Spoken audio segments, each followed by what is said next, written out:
welcome back to my channel, Beautiful Minutia. If you're new here, my name is Tiffany, and today I wanted to share with you what my reading plans are for the month of July. July is actually a little less cramped than it has been in years past because normally July is when Christy and I host K-Tripathon, and we decided not to do that this year. Just the timing of everything was just not working out for us, and so I may still just pick up some Korean books throughout the month because I feel like I get the itch in July because we did K-Tripathon for like 3 consecutive years. Also, I don't think I've really mentioned this on my channel. I have on my Patreon, but I am actually shutting down my Patreon for the foreseeable future just because it's getting really hard to do all the things, and we have some changes that are coming this fall in terms of like a new homeschool group, an added responsibility for me because I'll be teaching more classes than I have in the past, and classes that require more of me. So I am really excited about it, but as a result, I knew that a plate was going to have to drop somewhere, and so I decided that that was going to be the thing. So as a result, I don't have the Patreon group read, and I don't have a book that I'll be reading to vlog for them. So both of those things not being a part of my July is actually opening up my July. And so I do have some books I'm planning to read here, but I definitely want to tackle some mood reading, and I have a project that I'm working on during the month of July as well. And so hopefully I will have more time for that, especially because we won't have started school up yet during this month. So I should have a little bit of free time, I hope. I do still have my in-person book club, and so we will be reading Wildwood Dancing by Juliette Marillier. I've not read anything by her before. I've heard excellent things about Daughter of the Forest, I think. And so this, I'm pretty sure, is a 12 Dancing Princesses retelling. And so I do like a good fairy tale retelling, but a good fairy tale retelling for me usually has some sort of twist on the story or has like really beautiful writing. I think the only 12 Dancing Princesses retelling that I've read before is, I think it was called House of Salt and Sorrow by Erin Craig, and that was like a horror and that was really fun. I really liked that. I'm not anticipating this being a horror, but I think it is YA, and so I'm kind of like, will I love it? Will I not love it? I don't know, but I am excited to finally read a Juliette Marillier. I have a couple of books that I will be continuing during the month of July. So one of those is Paradise Lost, which I am reading with Lauren and really enjoying more than I anticipated. I am not really an epic poetry girly, but this one's working for me. I'm really enjoying it a lot. So we should finish this the middle of July. We kind of divided it out over 6 weeks, and that's a pace that's working really well. So I'll be continuing that, as well as Uncle Tom's Cabin, which I am reading for my homeschool group. I'm going to be teaching this to the high schoolers in the fall, but I've never read it before.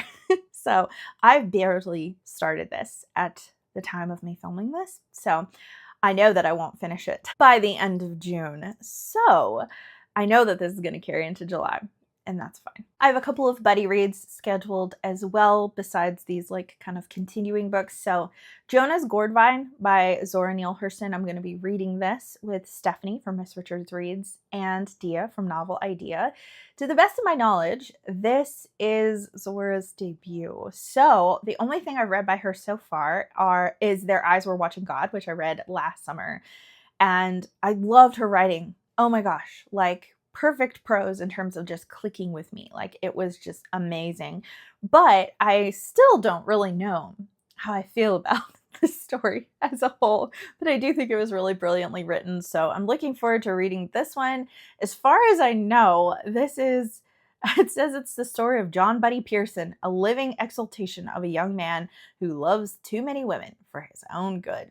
And so, yeah, I think that there's going to be probably some infidelity in this book, but we'll see how I feel about it. I've heard not as many good things about this as I have Their Eyes Were Watching God, but I love her writing so much that I'm willing to give anything she has written a chance. I will also be continuing in the Rain Wilds Chronicles with my friend Whitney. This is the 4th series in Robin Hobb's overarching series Realm of the Elderlings, which has 5 series within it.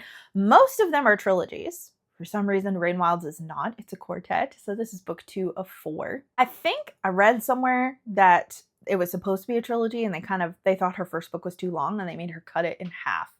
And if you've read Dragon Keeper, it feels like it was cut in half. So anyways, yeah, I am continuing on in this quartet. I almost said trilogy. Continuing on with this with Whitney. And I have a couple other books that I want to get to, that I'm planning to get to, and then everything else is loosey-goosey. Even these, I guess, are kind of loosey-goosey. If I don't get to them, that's okay. But I really do want to read 1776, being the 250th anniversary of the Declaration of Independence. I really want to read 1776. I just feel like it's the perfect year to read it. I've read a couple of McCullough's so far and kind of have mixed feelings on his writing as a whole. I think I like his biographies better than I like kind of like a snapshot kind of thing, because I feel like he's all over the place and it's a lot of detail, but I feel like it can be kind of hard for me to follow sometimes. So I'm hoping 1776 will not be that way. Most people really love this book of his. And I know more about the Revolutionary War and 1776 than I did about his other books I read that were kind of about a time period or about a subject. Because I've read The Pioneers, and then there's also another one I read about Americans in Paris. And both of those were like super meandering. But I know more about this than I did about those. So I'm hopeful that I'll really like this. My husband really loved this book. And lastly, only because it's like super summer vibes, I purchased this book earlier this year for like 25 cents. I want to read Gone Away Lake by Elizabeth Enright. It's actually been a little while. It's probably been a year and a half, maybe more, since I've read an Enright. And I just love her books. I feel like in general, they're summer vibes, even if they don't take place in summer, just because she encapsulates the imagination and the joy of childhood in the most perfect way. Like, she is the best author I have ever read that does that. And I just, I love her so much. So I got this in February, I think, and I really, really, really want to read this during the month of July. Anyways, those are my July plans. A lot of the books that I have on here are shorter or they've already been started. So I think it's actually going to free up a decent amount of space for me. So I would love to hear from you in the comments down below. What are you reading in the month of July? Are you participating in any read-alongs, readathons, anything fun? What are you the most excited to pick up during the month of July? Thank you so much for watching. If you like this video, please hit like and also subscribe so you can continue to see more bookish content from me, and I will see you again next time.